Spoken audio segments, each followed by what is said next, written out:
A very good evening to you and welcome to IDEA TV News at 9. I am Cynthia Bassi. We begin with the headlines. Military Defense Boko Haram Rehabilitation Program. Foundation holds quiz debate for 9 schools in ILORIN. Guinea releases 16 Sierra Leone security personnel. NAWOJ honors Minister SULEIMAN-IBRAHIM with TRAILBLAZER Award. And away from Africa, United States lifts sanctions on Mali military leaders, while Russia wants US and Israel over Iran strikes. And in business, Dangote Cement signs $1 billion deal with SINOMA for 12 new plants across Africa. In health, NCDMB commissions state-of-the-art medical lab at BAYELSA University. In sport, Real Madrid to face Manchester City in Champions League showdown. Now the news in full. The Nigerian military has defended its rehabilitation program for former Boko Haram fighters amid growing public criticism. At a briefing in Abuja today, Major General Michael Onoja said troops had recently neutralized dozens of terrorists and rescued more than 400 kidnapped victims in ongoing counter-terrorism operations. He defended Operation Safe Corridor, a de-radicalization initiative launched in 2016, which provides counseling and vocational training to repentant insurgents. According to him, participants remain Nigerian citizens and are treated in line with the laws of armed conflict. The program has faced backlash from members of the public who question why former fighters are offered rehabilitation while victims and families of fallen soldiers continue to suffer. Major General Noja acknowledged the concerns and said the government would review the initiative, including measures to address possible re-offending. The Aliyu Olamilekan Bello Foundation has organized a quiz and debate competition in 9 secondary schools in ILORIN South local government area of Kwara State. The event held today at Sheikh Abdul Salam Secondary School in ILORIN was themed "A Win for Us" and aimed at promoting academic excellence and confidence among students. Convener of the foundation, Aliyu Olamilekan Bello, said the initiative was designed to ensure that no child feels limited by background, stressing that investing in education builds future leaders. He noted that the competition, now in its first edition, will be held every 6 months to sustain students' motivation and academic growth. At the end of the contest, Boli Willie College emerged first. Musab Islamic College came second, and the United Secondary School placed third. The top 3 schools will share 500,000 naira in prize money, while the remaining participating schools receive consolation cash awards. Still in Africa, authorities in Guinea have released 16 security personnel from neighboring Sierra Leone following their arrest earlier this week amid renewed border tensions. Guinean officials say the move is aimed at de-escalating the latest flare-up in a long-running territorial dispute between the two countries. The release followed talks in Conakry between Sierra Leone's Foreign Minister Timothy Musa Kaba and Guinea's Prime Minister Amadou Oriba. Guinea, however, maintained that armed Sierra Leonean personnel crossed into its territory without authorization, prompting their arrest and the seizure of equipment. The dispute traces back to the 1991 to 2002 civil wars in Sierra Leone, when Guinea deployed troops to assist in fighting rebel forces. The Minister of Women Affairs and Social Development, SULEIMAN-IBRAHIM, has been recognized as a trailblazer in women's political representation by the National Association of Nigerian Women in Journalism, NAWOJ. The award was presented during a courtesy visit by NAWOJ's Vice President, Sondi Chizoba Ogweche, and her delegation to the minister's office in Abuja. In her remarks, SULEIMAN-IBRAHIM commended the recognition and called on women journalists to champion the renewed hope agenda, describing President Bola Ahmed Tinubu's 2026 Declaration of the Year of Family and Social Development as a historic milestone for women and families. She highlighted initiatives like the Renewed Hope Social Interventions 774 as transformative opportunities for grassroots communities. Ogweche praised the minister's leadership in advancing women's rights and political representation, noting that her emergence marked a positive shift in female leadership visibility. She emphasized NAWOJ's commitment to supporting the minister and protecting vulnerable women and girls, saying the award would not be presented by proxy but personally, reflecting the significance of the honor. We go on a quick break now. The news continues when we are back.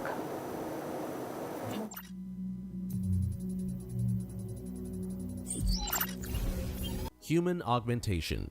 Human augmentation is enhancing human abilities through exoskeletons, wearable technology, and brain-computer interfaces. For instance, exoskeletons are helping individuals with mobility challenges walk again, while brain-computer interfaces allow users to control devices with their thoughts. However, concerns around accessibility and privacy remain. The market for human augmentation is expected to grow to $298.5 billion by 2027, driven by demand in healthcare, defense, and personal productivity tools.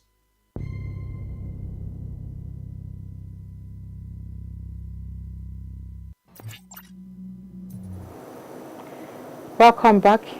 If you're just joining, this is IDEA TV News at 9. Now, the rest of the news. Away from Africa, the United States has lifted sanctions on 3 senior military officials in Mali, including Defense Minister Sergio Camara. The 2 others are military commanders Alobo Diarra and Adama Bagayoko, who had been sanctioned over alleged collaboration with Russia's Wagner mercenary group. Wagner, now integrated into Russia's Africa Corps, has been active in Mali's security operations. The sanctions were initially imposed over concerns about the group's activities and the influence in the region. The decision signals a shift in Washington's approach as it seeks to rebuild relations with Mali and strengthen cooperation against jihadist insurgencies across the Sahel. Mali, alongside Burkina Faso and Niger, continues to face persistent attacks from armed groups linked to Al-Qaeda and other militant organizations. Russia has condemned the recent strikes on Iran carried out by the United States and Israel, describing the attacks as dangerously irresponsible and warning the risks plunging the Middle East into humanitarian, economic, and possibly radiological catastrophe. The strikes targeted Iranian leadership and were justified by Washington as a measure to neutralize security threats and give Iranians a chance to challenge their government. While Deputy Chairman Russia's Security Council Dmitry Medvedev criticized the U.S., arguing that Iran's long history makes it resilient compared to America's relatively short existence. He accused U.S. diplomacy with Iran over being a mere cover and warned of escalating regional tensions with global consequences. The Russian Foreign Ministry echoed these concerns, stating that the attacks encourage nations in the region to pursue more advanced military capabilities, further destabilizing the Middle East. Russia's comments come amid rising international calls for restraint as the situation threatens to trigger wider conflict. In business news now, Dangote Cement plc has signed a $1 billion agreement with SINOMA International Engineering to construct 12 new cement plants and expand existing facilities across Africa. The deal, formalized in Lagos, aims to scale production, strengthen the company's market dominance, and supports the Dangote Group's Vision 2030 goal of reaching 80 million tons per annum and $100 billion in revenue. The projects will span Nigeria, Ethiopia, Zambia, Zimbabwe, Tanzania, Sierra Leone, and Cameroon, combining new integrated plants with brownfield expansions and modernization initiatives. The Nigeria locations include Itori, Apapa, Lekki, Port Harcourt, One, and northern Nigeria, or northern regions, including a satellite grinding unit. The expansions are designed to optimize assets, improve operational efficiency, and increase export volumes across Dangote Cement's African operations. Aliko Dangote, CEO of Dangote Industries Limited, said the partnership reinforces long-term growth and infrastructure development while supporting energy security through gas supply agreements. The company has also invested in cleaner fuels and energy-efficient technologies to reduce costs and emissions. While recent financial results show strong revenue and profit growth, highlighting Dangote Cement's capacity to sustain continental expansion and main market leadership.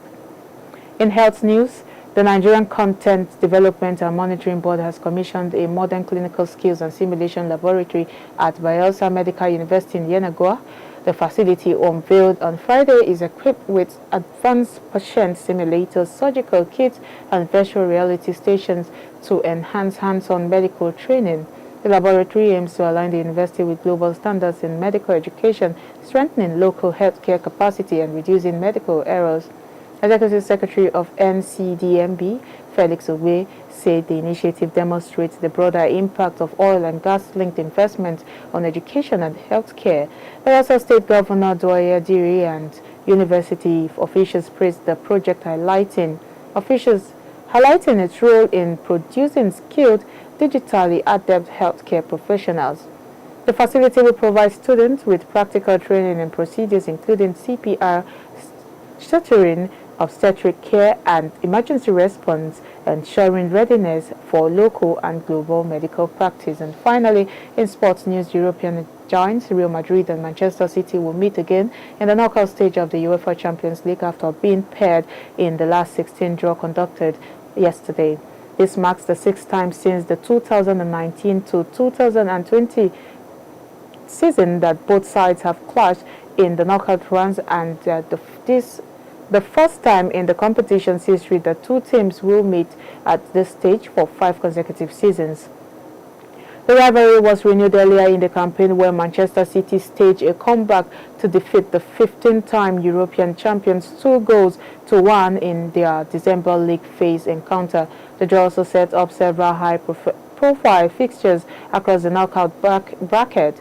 Defending champions Paris Saint-Germain will face Chelsea, while Arsenal take on Bayer Leverkusen.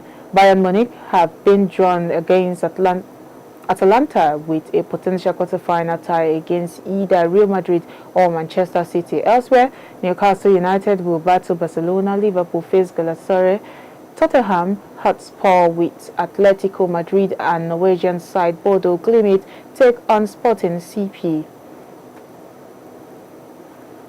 And that's all we have for you on iDEA TV News at 9. But before we go, here is a recap of the headlines.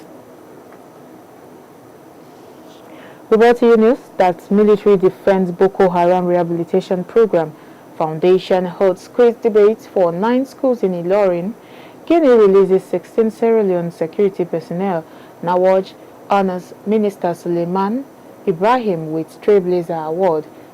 Away from Africa, United States lifts sanctions on Mali military leaders, and Russia warns U.S. and Israel over Iran strikes.